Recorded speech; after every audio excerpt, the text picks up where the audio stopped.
Following one of the greatest 3-album runs of all time with the College Dropout, Late Registration, and Graduation, as well as a foray into something a bit more experimental with 808s and Heartbreaks, Kanye West brought us My Beautiful Dark Twisted Fantasy on November 22nd, 2010. 10 years later, how's it hold up? Welcome to Bar for Bar Podcast, and this week I'm going to discuss My Beautiful Dark Twisted Fantasy and whether or not it's still a solid-ass album. So for some context, this album came about after the VMAs, where Kanye made a huge, well, not a huge scene, but he made a scene about how Taylor Swift shouldn't have won and Beyonce should have won instead. Now, at that time, many people, including myself, was like, "Ooh, Kanye, what are you doing?"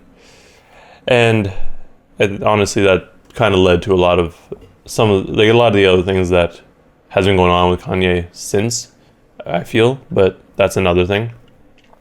But regardless, this came up out of that, and after it dropped, everyone ignored what happened at the VMAs and just were like, "Oh my God, Kanye, you're so good again."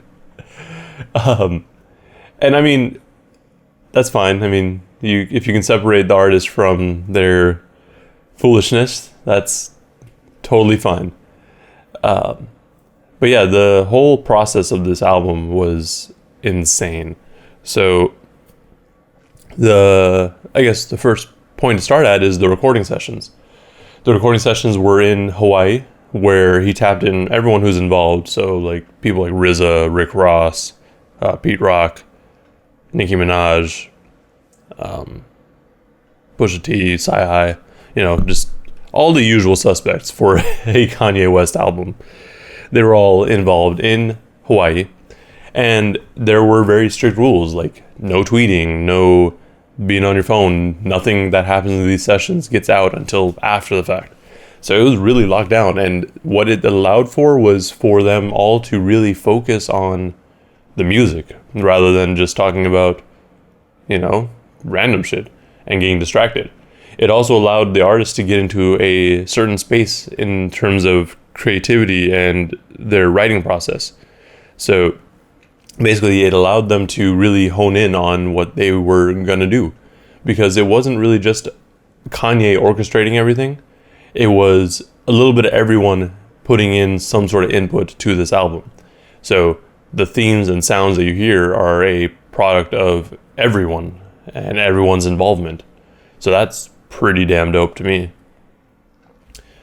Leading up to the release of the album, we had Cruel Summer, which was one of the craziest and, I guess, innovative at the time ways to release an album. Like, you have your whole crew essentially releasing music.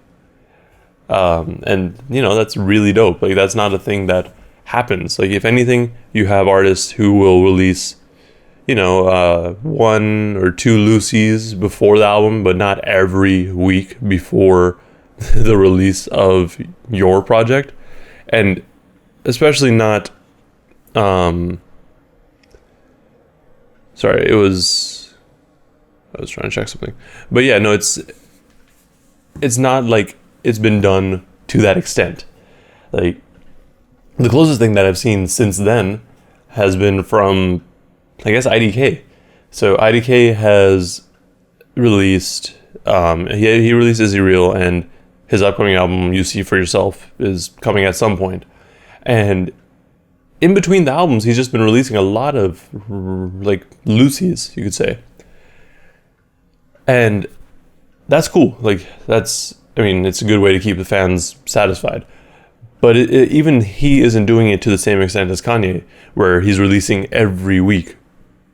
I guess another person who can do that pretty well is Toby Nwigwe, who basically every Sunday they have something new come out, whether that be a music video, a song, or even a whole project. So it's a rarity, to say the least. Now, it definitely worked, though. I'm not going to say that it was all for nothing. Like, it was definitely a different venture, which really paid off, because when you started getting these crazy tracks, you're like, oh damn, okay, I guess, oh, if this is what we're gonna be getting, I'm all in for whatever Kanye's got next. And I mean, the album itself is just crazy. Like, you have tracks like here. So it starts off with Dark Fantasy, right? And Dark Fantasy is one of the most like calm intros to an album, and it's so different from what we've heard from Kanye since then, or like up until that point.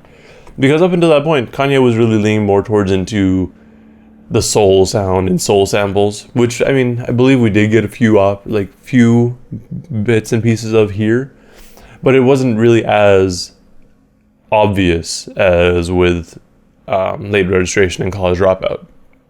Like, even Graduation was a bit of a departure from those two albums. But, well, everything since has been different. You could say that. Like, Kanye has gotten to the point where he just kind of does whatever he wants at this point.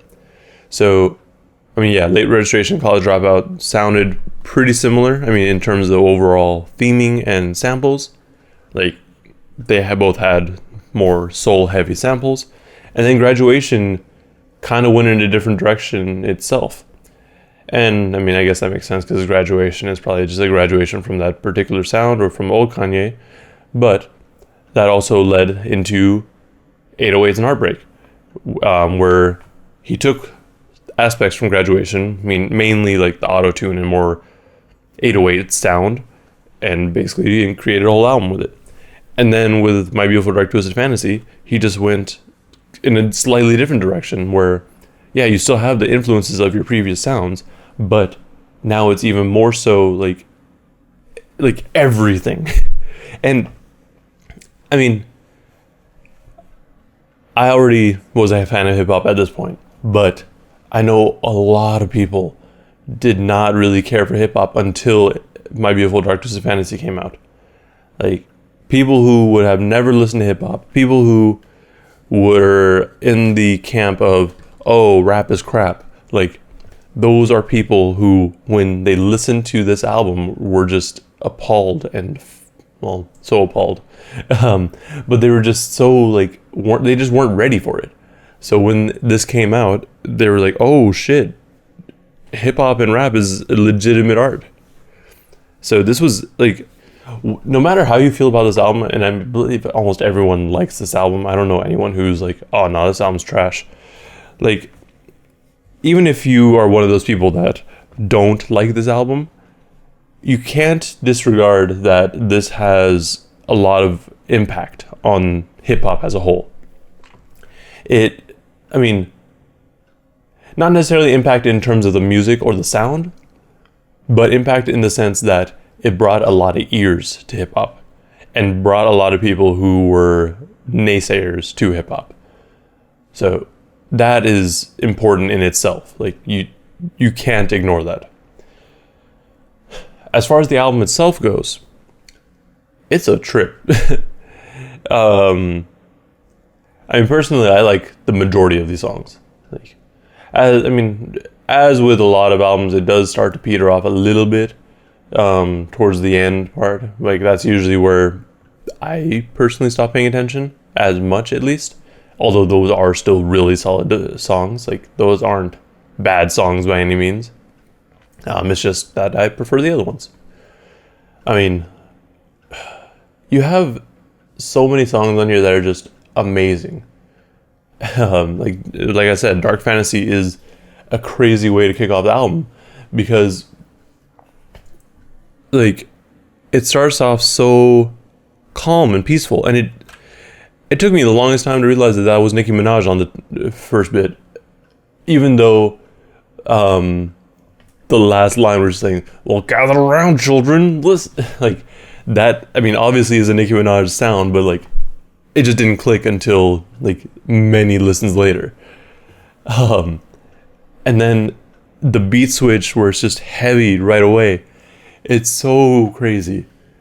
Like, I actually have the Genius page pulled up right now, and everything is just annotated. It's ridiculous. Oh man.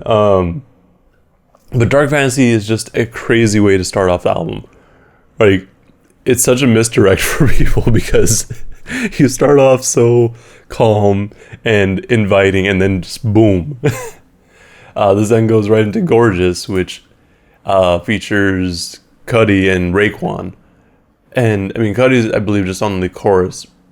And but having Raekwon on track is just always fun.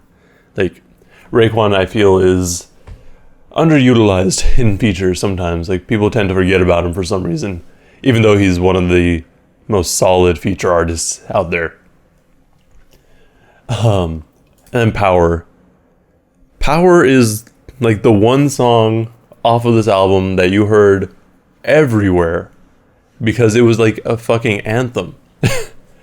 Like, my favorite memory of this song is when I was playing Saints Row 3, and it was like in the first mission, I think, like where you're dropping out of a helicopter or an airplane into this bank, and it just starts playing Power. Like, the timing on it was so perfectly done.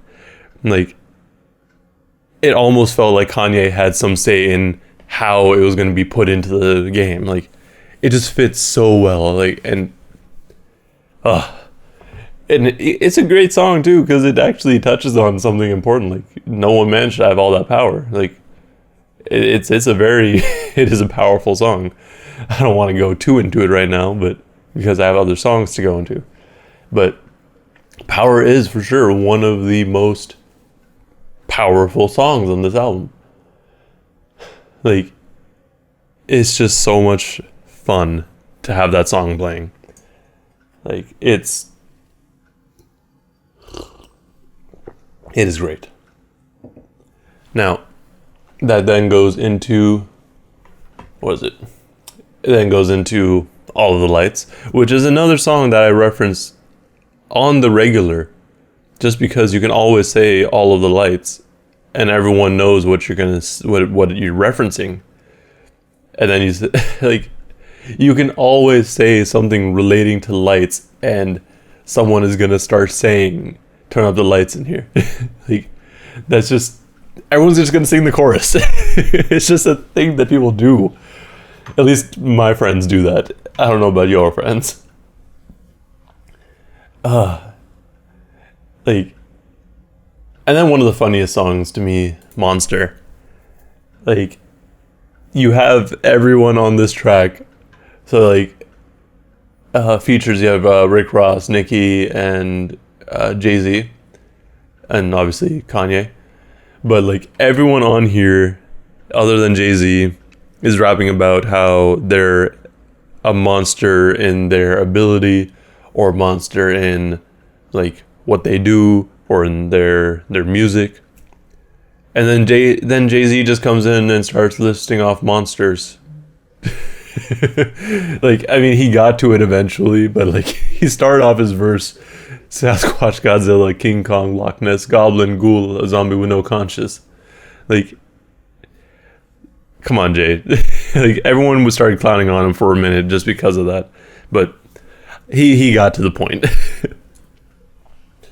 And then I think that goes into So Appalled.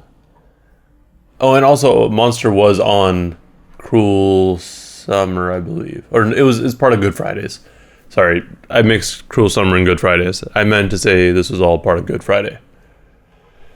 But yeah, that then goes into So Appalled, which, that's dope. I love So Appalled.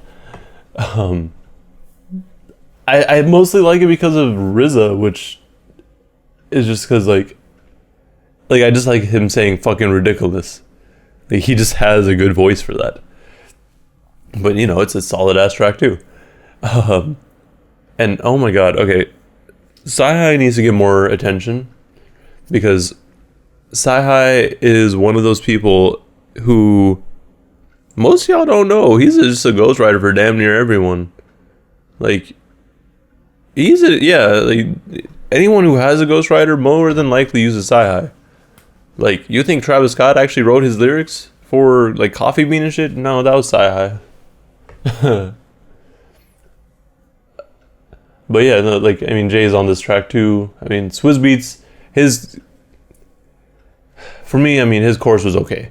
I honestly prefer what RZA did on his part rather than Swizz Beatz, and I would preferred RZA to be on the chorus, but it is what it is. Kanye knows what he's doing. I'm not gonna go and tell him to change it now. Like, it's been 10 years. He probably doesn't even want to touch this album anymore because he doesn't curse in his raps now. And then Devil in the New Dress, which is one of people's favorite songs, and it's a lot of people are talking like, oh, it might be referring to Amber Rose because I believe they had broken up at this point when the album came out. So they're like, oh, maybe he's writing this as an ode to Amber, but nothing's been confirmed either way. Plus Rick Ross came in with a really dope verse too. Like, just solid. I don't really want to go through the rest of the album because I'm just going to keep talking. But the one that I really wanted to talk about is Runaway. So Runaway is,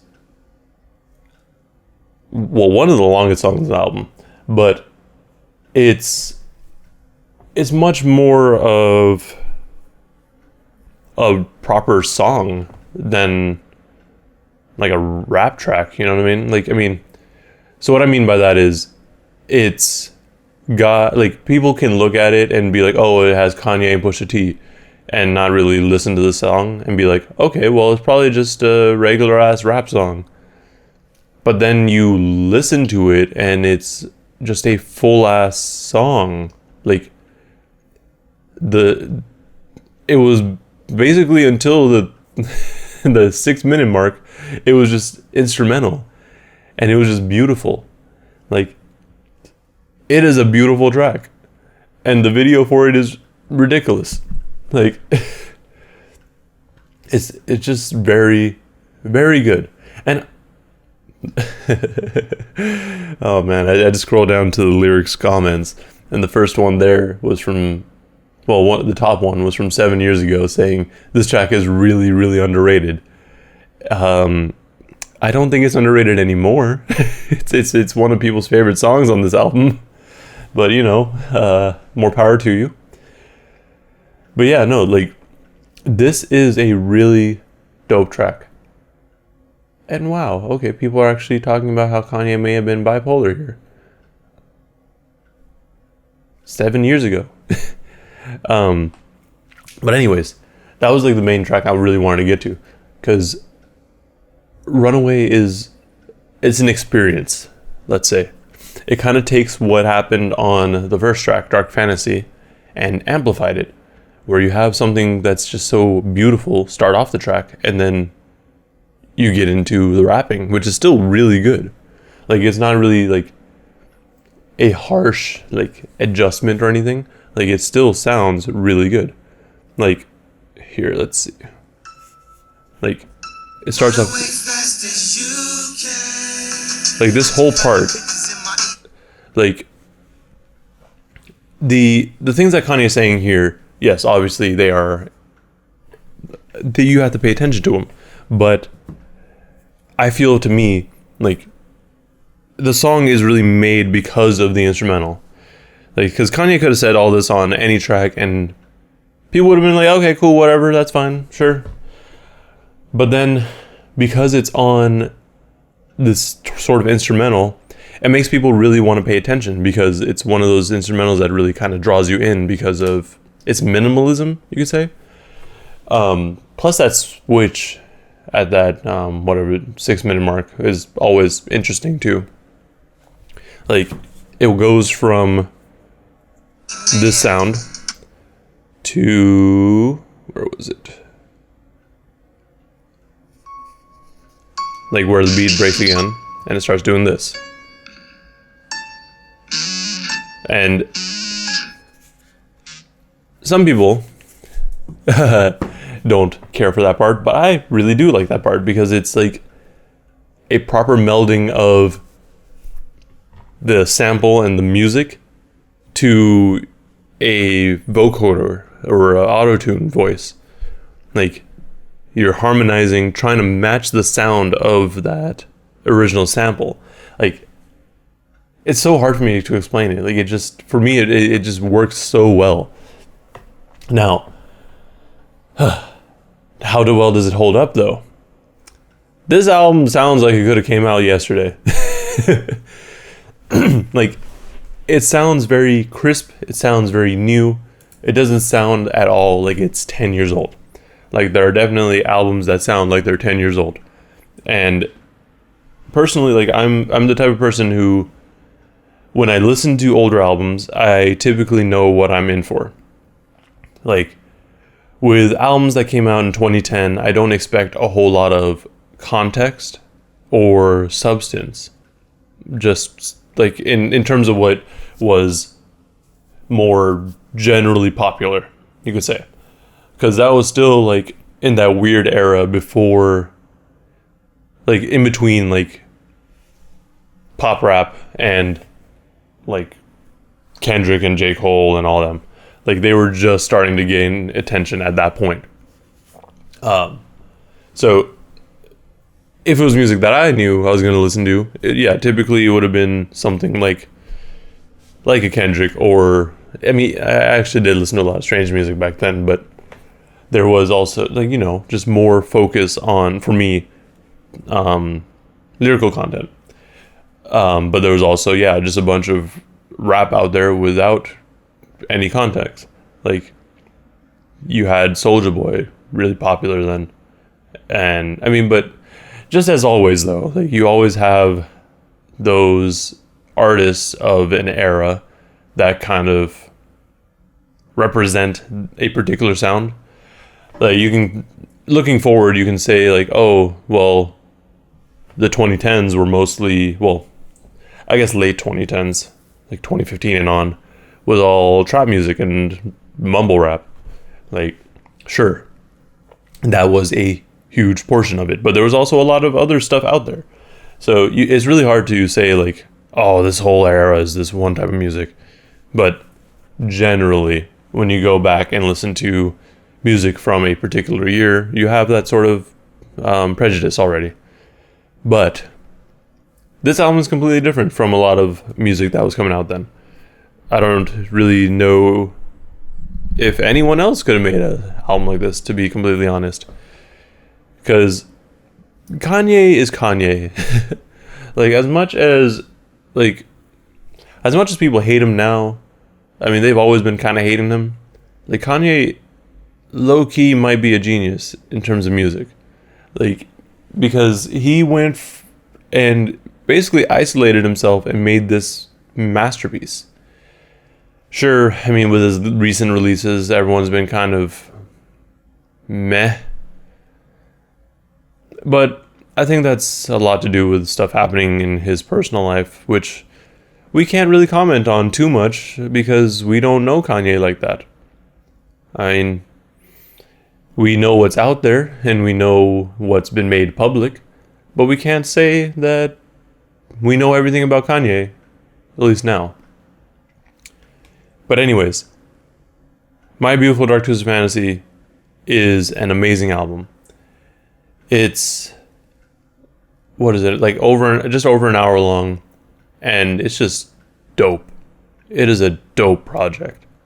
Like, if for some reason you haven't listened to this album yet, you need to go listen to it now, because it's just one of those albums that you can't ignore. Like, I don't know if it's going to be, or if it's considered a classic yet, but it's definitely on the right path, and is definitely essential listen for anyone interested in hip hop at all. Like, it's just one of those albums, you know. But that's all I've got as far as my rambling goes about this Kanye album. Let me know in the comments below what you thought of the album when it first came out and what you think about it now that it's 10 years old. Because, things change. People change. Anyways, also like and subscribe if you want to see more content like this. Thank you for watching, thank you for listening, and please stay safe out there.